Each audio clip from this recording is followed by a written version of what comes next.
Did you know that, across the arc of their extraordinary journeys, some of the most influential Black R&B icons carried a story the spotlight never revealed? They were the architects of melodies that taught generations how to feel, how to forgive, how to fall in love, voices that seemed fearless under the stage lights. Yet beyond the applause and shimmering stages, there were chapters of their lives written in quiet ink. Behind the brilliance of fame, they navigated a private landscape shaped by expectation, identity, and the silent weight of being misunderstood. These 15 artists gave the world timeless anthems of devotion and vulnerability, but in their personal worlds, parts of their authentic selves remained carefully guarded. In an era when acceptance was far from guaranteed, they chose resilience over revelation, artistry over explanation. Some left this world with questions still lingering in the air, stories whispered but never fully told. Their legacy, however, is not defined by secrecy, but by courage, the strength to create beauty even when the world was not always ready to embrace every shade of who they truly were. These revelations are more than unexpected twists. They illuminate the quiet negotiations that many music icons have had to make in order to preserve their artistry and public image. Behind the chart-topping hits and standing ovations often stood difficult choices, private compromises, and the constant balancing act between authenticity and expectation. Their journeys are not simply footnotes in music history, they mirror the broader cost of visibility in a world that has not always embraced difference with open arms. Fame can amplify a voice, yet it can also place boundaries around the person behind it. In today's video, we step beyond the stage lights to thoughtfully examine these lesser-known chapters, stories of resilience, identity, and the complex human experience behind legendary success. If you're curious to discover more about the lives and legacies of these remarkable artists, make sure to subscribe and like the video so you won't miss what's next. And we truly value your perspective. Share your thoughts in the comments below. Thank you for being here and for exploring these meaningful conversations with us. Born in 1,946 inches, Houston, Texas, Billy Preston grew into one of the most unforgettable figures in modern music. Revered as the fifth Beatle and the superstar of the organ, he possessed a gift that seemed almost innate. By the age of 3, he was already exploring the keys of the organ, displaying a rare instinct for rhythm and harmony that astonished those around him. Before reaching his teenage years, he had the extraordinary opportunity to perform alongside gospel icon Mahalia Jackson. That early immersion in sacred music did more than refine his technique, it shaped his musical soul. Gospel's emotional intensity, call and response spirit, and spiritual depth became the foundation upon which he would later build a genre-defying career. Those formative experiences anchored Preston's artistry in authenticity and feeling. As he moved beyond church stages into the broader world of soul, rock, and pop, the gospel imprint never faded. It pulsed through his organ riffs, lifted his collaborations, and infused his performances with warmth and transcendence, establishing him as a musician whose roots ran deep and whose influence would stretch far beyond any single label.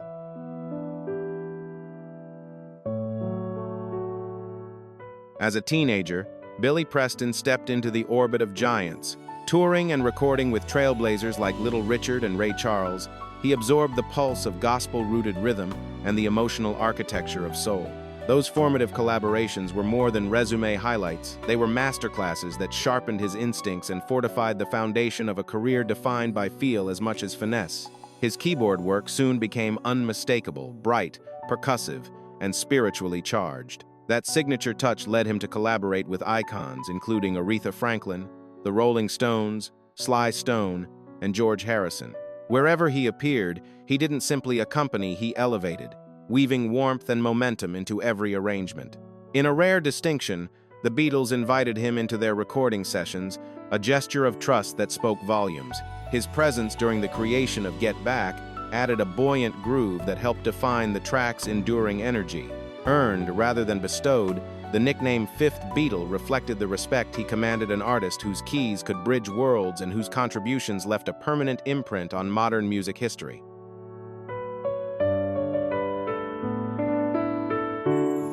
Chart-topping singles such as Nothing from Nothing, Out of Space, and Will It Go Round in Circles transformed Billy Preston from celebrated collaborator into a commanding solo force. Their infectious grooves and radiant keyboard lines climbed the charts, earned him a Grammy, and cemented his standing as one of the defining talents of the 1970s. His performances pulsed with joy, hands dancing across the organ, smile flashing beneath stage lights, projecting an energy that felt both effortless and electrifying. Yet behind the accolades and buoyant stage presence lay a quieter dimension of his life, one he chose not to articulate publicly. In an industry where image could dictate opportunity, certain personal truths were often held close. The contrast between his exuberant artistry and his guarded private world adds depth to his story, revealing an artist who poured freedom into sound, even when aspects of his own narrative remained unspoken.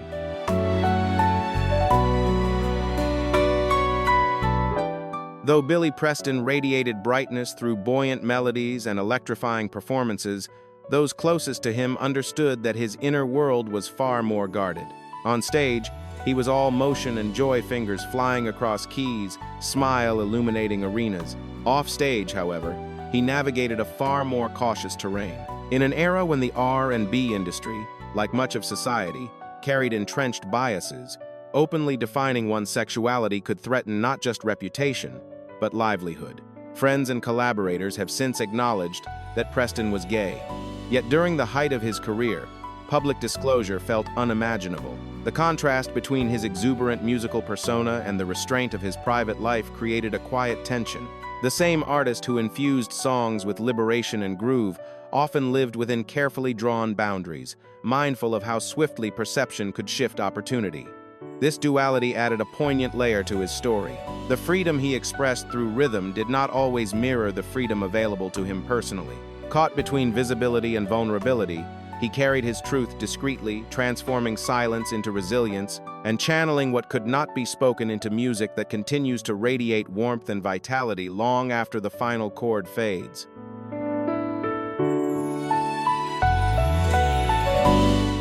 In more intimate settings, Billy Preston is said to have acknowledged how exhausting it was to continually guard his inner life.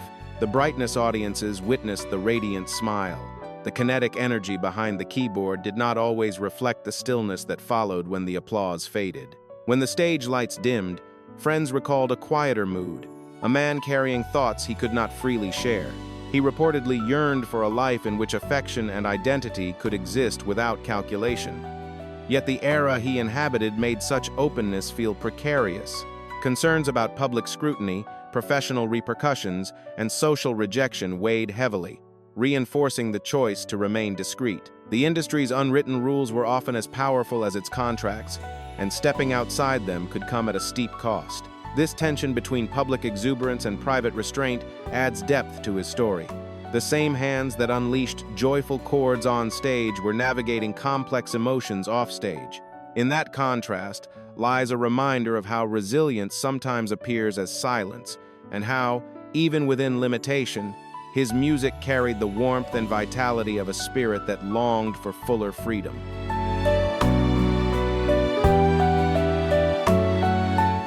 The contrast between the uninhibited groove of Billy Preston's music and the restraint that shaped his private life gives his story a rare emotional complexity. On stage, his organ riffs felt like declarations of liberation, bright, rhythmic, uncontained. Off stage, however, much of his personal truth remained carefully guarded. That duality, freedom in sound, silence in self, creates a narrative that is at once uplifting and deeply poignant. Though he never publicly defined every facet of his identity, the arc of his life reflects the quiet negotiations many artists have had to make within restrictive cultural climates. His discretion was not a lack of courage, but a response to the realities of an industry and society still learning to widen their embrace. In that context, silence could be both shield and burden. Billy Preston's legacy, therefore, extends beyond musical brilliance. Yes, he was a virtuoso whose keys shaped some of the most memorable recordings of his era.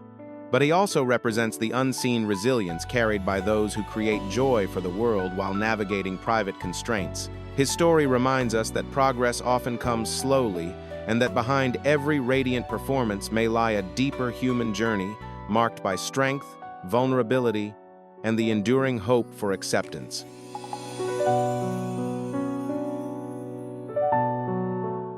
The life of Billy Preston, marked by the discretion he felt compelled to maintain, mirrors the cultural pressures that shaped his era. In a time when difference often invited scrutiny rather than understanding, silence became a strategy for survival. Yet even within those boundaries, his artistry overflowed with light. His melodies radiated exuberance, groove, and spiritual lift, an outward expression of freedom that listeners could feel instantly. And still, beneath those vibrant chords, one senses another layer of harmony left unresolved, a refrain never fully voiced. The contrast between the liberation in his music and the restraint in his personal narrative gives his story a haunting depth. It invites reflection on how many truths remain tucked between notes, audible not in lyrics but in feeling. When he passed away in 2006 at the age of 59, the world celebrated a master of rhythm and soul. His songs continue to pulse with vitality, echoing across generations. Yet the full story of the man behind the organ remains partly veiled, carried quietly within the spaces between his chords. In that lingering silence lies both the poignancy of his journey and the enduring power of the music he left behind.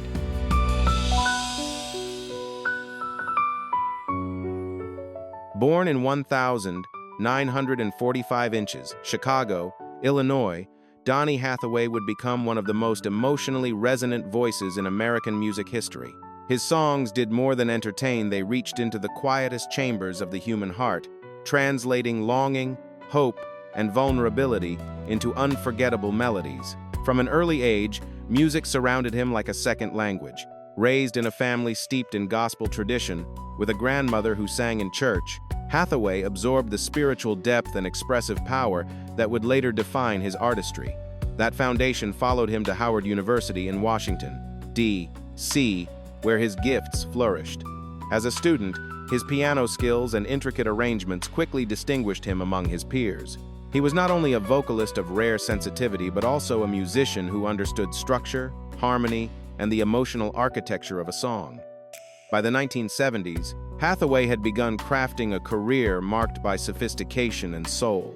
His work blended gospel roots with contemporary R&B and jazz influences, creating a sound both intimate and expansive. In every chord progression and vocal run, one could hear the early influences of church pews and academic discipline merging into something uniquely his own, an artistry that would leave a lasting imprint on generations to come.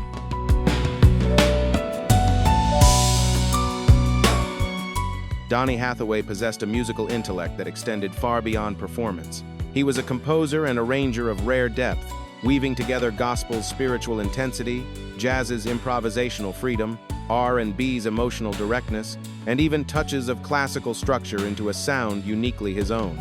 The result was music that felt both refined and deeply human, smooth in delivery, yet powerful in impact, capable of stirring something intimate within every listener. Through enduring ballads such as Misty, Someday We'll All Be Free, and Where Is the Love, his celebrated duet with Roberta Flack Hathaway carried his artistry across borders and generations. These songs transcended genre labels, becoming emotional landmarks that spoke of longing, unity, and resilience. His voice, at once tender and commanding, seemed to bridge personal reflection with universal feeling. The industry recognized not only his vocal brilliance but also his craftsmanship, honoring him with a Grammy Award and widespread respect among peers.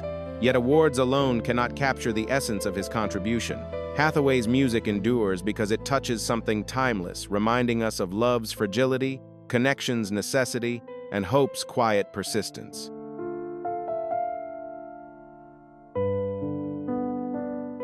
Renowned for his warm tenor and remarkable emotional transparency, Donny Hathaway secured his place among the most revered voices in R&B history. Each performance felt intimate, as though he were revealing fragments of his inner world through melody. Audiences heard strength and vulnerability intertwined, an artist capable of moving effortlessly between quiet reflection and soaring intensity.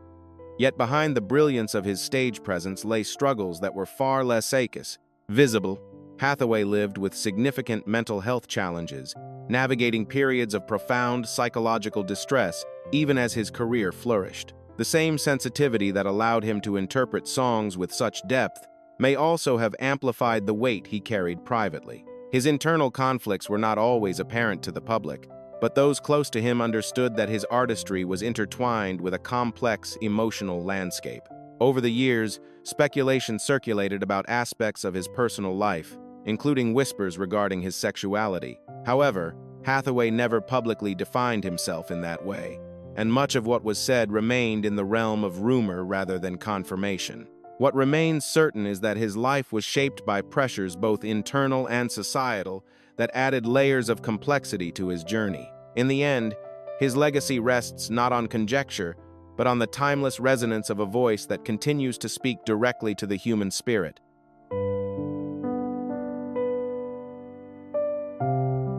Within the climate of the 1970s, when cultural expectations were narrow and prejudice often unspoken yet deeply felt, openly defining one's sexuality could seem unimaginable for many public figures. For Donny Hathaway, however, the most documented and profound struggle was his battle with paranoid schizophrenia, a condition that cast long shadows across both his personal life and professional path. The contrast between his luminous artistry and his private psychological turmoil adds a poignant layer to his story. It is important to note that songs such as Nothing from Nothing and Outer Space were performed by Billy Preston, not Hathaway. Donny's own catalog, rich with introspective depth, often carried emotional currents shaped by his lived experience. Tracks like Someday We'll All Be Free resonated as quiet reflections of hope amid inner turbulence. Under stage lights, audiences saw composure and brilliance. Behind them, he wrestled with episodes of paranoia and isolation that gradually intensified. During more withdrawn periods, those close to him recalled how exhausting it was to maintain a public image while privately confronting mental health challenges. The silence he carried was less about secrecy of identity and more about the stigma surrounding psychological illness at the time, a topic rarely discussed openly in that era. Hathaway's life reminds us that extraordinary talent can coexist with profound vulnerability. His music remains a testament to resilience, proof that even amid unseen struggles, art can become a vessel for truth, solace, and enduring connection.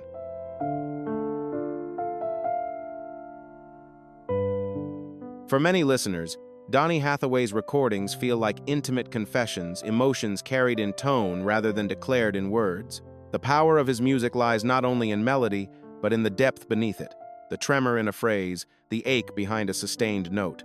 Those nuances gave his work a rare gravity, as though each song held stories too fragile to fully articulate.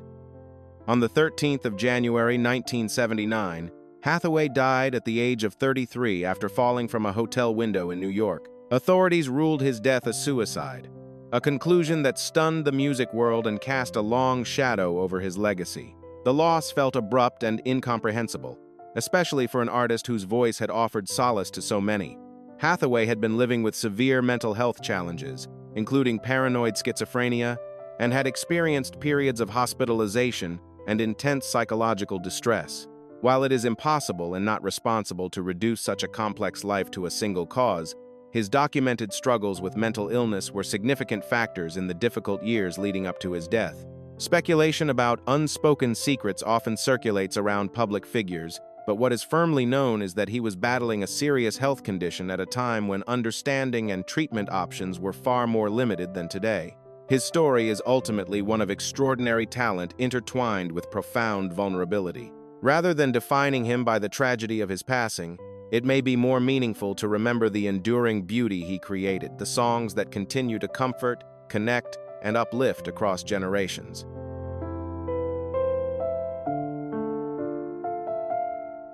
Although the full weight of that moment can never be fully understood, Donny Hathaway left behind a legacy that continues to ripple across generations. His artistry did not fade with his passing.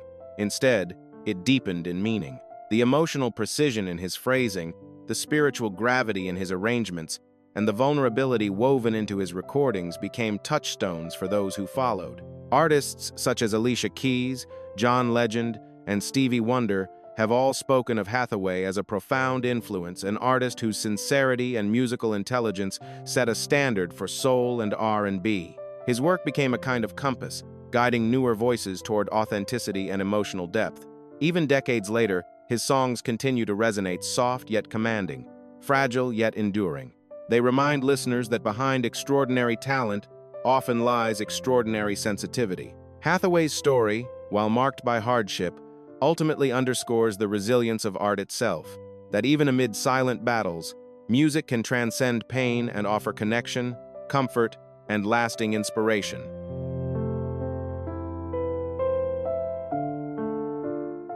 The life of Donny Hathaway is more than a chapter in music history. It is a reflection of how extraordinary artistry can coexist with deeply personal battles. His journey reminds us that behind the brilliance of timeless recordings often lies a human story shaped by sensitivity, resilience, and unseen challenges. Songs like "Someday We'll All Be Free" and "Where Is the Love" continue to echo across generations, carrying messages of hope, unity, and emotional honesty. They are not just classics.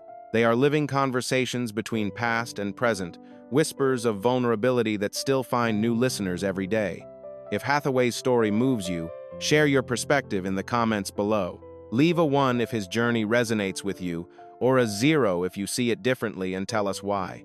Your voice matters in keeping these conversations alive. Don't forget to like, share, and subscribe so you can continue exploring the powerful, untold stories behind the music we love.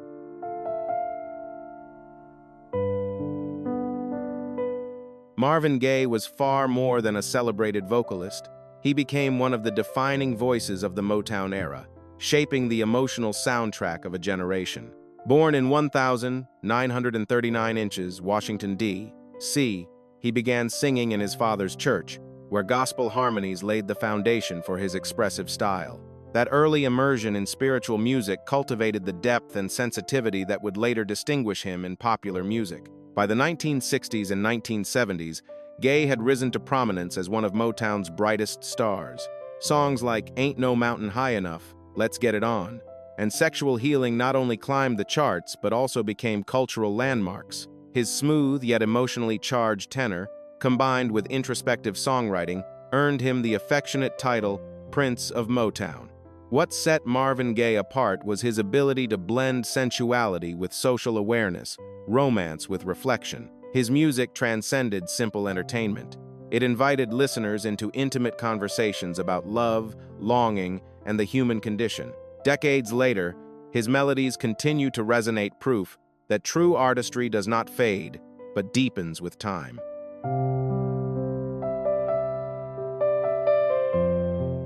Behind the luminous success of Marvin Gaye lay a life shaped by tension, expectation, and deep personal complexity. The same artist who delivered some of the most romantic and socially conscious songs of his era was also navigating powerful crosscurrents between a strict religious upbringing, the commercial structure of Motown, and his own evolving sense of identity. The stage offered expression. Real life demanded negotiation. Raised in a household where faith carried rigid boundaries, Gaye often spoke about the weight of those early influences. At the same time, the Motown system required discipline, image control, and commercial consistency.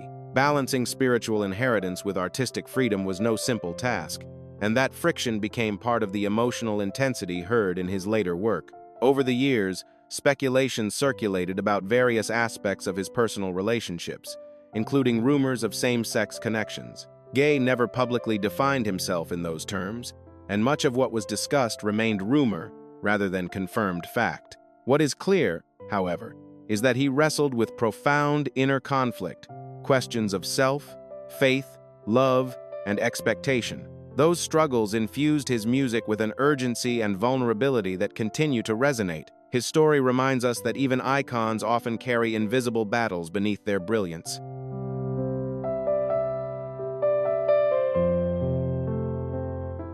Although members of Marvin Gaye's family publicly dismissed the circulating rumors, the conversation itself prompted listeners to revisit his catalog with fresh curiosity. Songs like "Let's Get It On" and "Sexual Healing" began to be heard through new lenses, not as confessions, but as layered explorations of intimacy, longing, and vulnerability.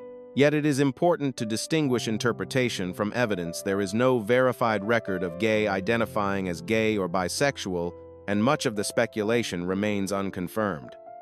What undeniably gave his music its haunting depth was his ability to merge sensuality with introspection. He wove together personal ache, spiritual tension, and broader social commentary into compositions that felt both intimate and universal. The ambiguity in his phrasing allowed listeners to project their own experiences onto his songs, which is part of why they endure.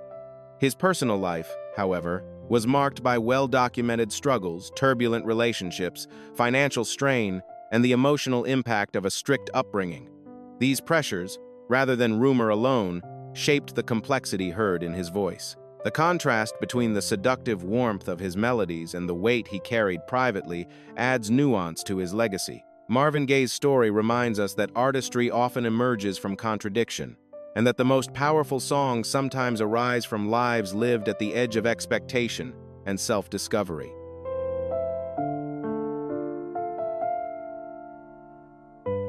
Behind the velvet smoothness of his voice, Marvin Gaye carried a life marked by turbulence, financial strain, struggles with substance use, and deep family conflict, particularly with his father.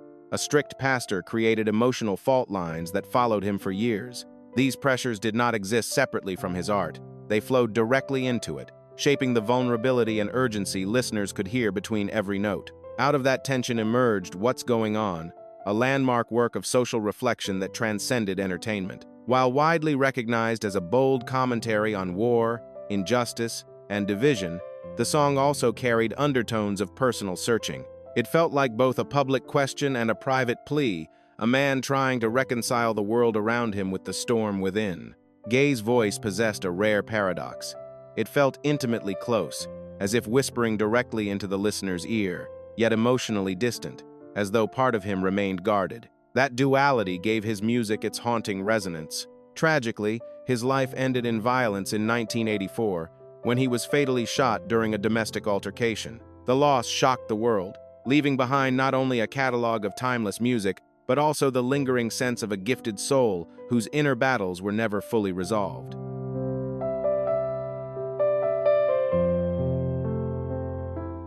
On the 1st of April 1984, just one day before his 45th birthday, Marvin Gaye was fatally shot during a domestic confrontation with his father. He was 44 years old. The news reverberated across the globe, turning an already complex life into a story marked by profound sorrow. For many, the circumstances of his passing cast a deeper shadow over music that had long carried both sensual warmth and social urgency. Yet even in tragedy, his legacy did not dim, it intensified. The catalog he left behind remains a treasury of emotion and conscience, songs pulsing with passion, questioning injustice, and revealing vulnerability without losing strength. His recordings continue to feel immediate, as though they were written for each new generation that discovers them. Marvin Gaye endures not only through melody, but through the layered humanity embedded in his voice. There was always something elusive about him, an openness that invited listeners in, paired with a reserve that kept part of his inner world untouched. Perhaps that is why his music still resonates so powerfully. It reminds us that artistry can be both revelation and refuge, and that even the brightest stars often carry quiet mysteries within.